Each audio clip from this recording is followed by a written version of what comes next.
বাবা বের হয়ে গেলেন। আরজান ঘর থেকে বের হবে তখন অনু এসে বলল, ভাইয়া তুমি কি কোথাও যাবে? হ্যাঁ কেন?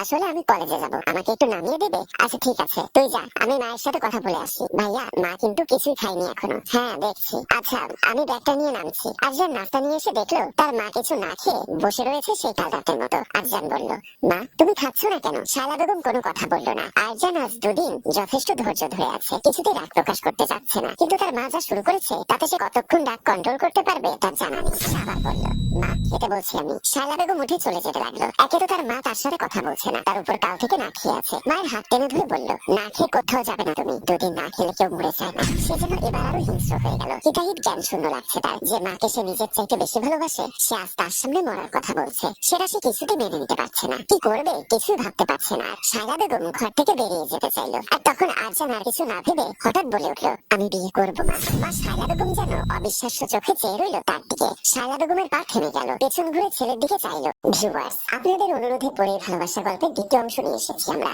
আশা করি পুরোটা দেখে মতামত জানাবেন। মেঘাকে শুয়ে দিয়ে অরুণ আর তার মা চলে গেছে। ঘড়িতে রাত প্রায় 12টার দিকে। মেঘা চোখ খুলতে পুরো রুম অন্ধকার দেখতে পায়। এতটা অন্ধকার যে নিজেকেও ঠিকভাবে দেখতে পাচ্ছে না মেঘা। আস্তে করে বেডে উঠে বসার চেষ্টা করতে সামনের দিকে তাকাতেই অরুণকে সামনে দেখে ভয় পেয়ে পেছনে সরে আসতে গিয়ে মাথায় আর হাতে পুনরায় ব্যথা পায় মেঘা। অরুণ মেঘাকে ধরে, পাগলি তুমি এমন করছো কেন? দেখো আমি তোমার অরুণ, তুমি এত ভয় পাচ্ছ কেন আমার? মেঘা ভয়ে ভয়ে অরুণের থেকে নিজেকে সরিয়ে নিতে চাইলে একদম চুপ, আর একবার নড়লে খুব খারাপ হয়ে যাবে। অরুণ ধমক দিয়ে কথাটা বলে ওঠে। অরুণের এমন কথা শুনে মেঘা একদম স্ট্যাচুর মতো হয়ে যায় ভয়। অন্ধকারে অরুণের চোখ যে লাল বর্ণ ধারণ করেছে সেটা স্পষ্ট বুঝতে পারছে মেঘা। মেঘা ভয় পেয়ে চুপসে যায়। বারণ করেছিলাম ওকে, আমি বারণ করেছিলাম, আমার ব্যাপারে নাক গলাতে বারণ করেছিলাম, কিন্তু না, ও আমার কোনো কথাই শুনলো না। সে তোকে আমার ব্যাপারে সত্যটা বলেই দিল। অরুণ কিছুটা কর্কশ আর মেয়েলি কণ্ঠে কথাগুলো বলে উঠলো। মেঘার চোখ থেকে পানি পড়ছে। তার মানে এতদিনে যে অস্বাভাবিক ভাবে অরুণকে দেখতো সেগুলো সবই সত্য ছিল। অরুণ মেঘার গলাটা জোরে চেপে ধরে, বাঁচবে না ও। ওর সময় শেষ।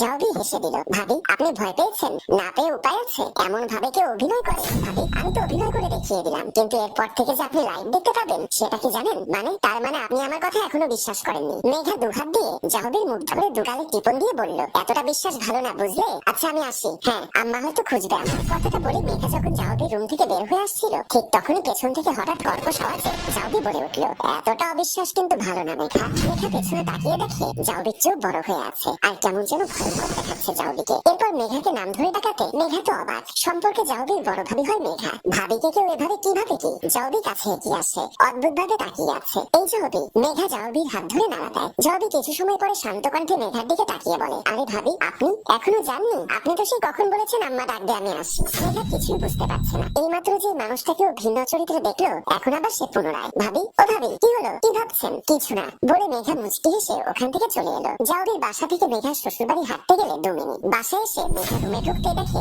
রুমের সবকিছু ওলটপালট। বিছানার চাদর, বালিশের কাভার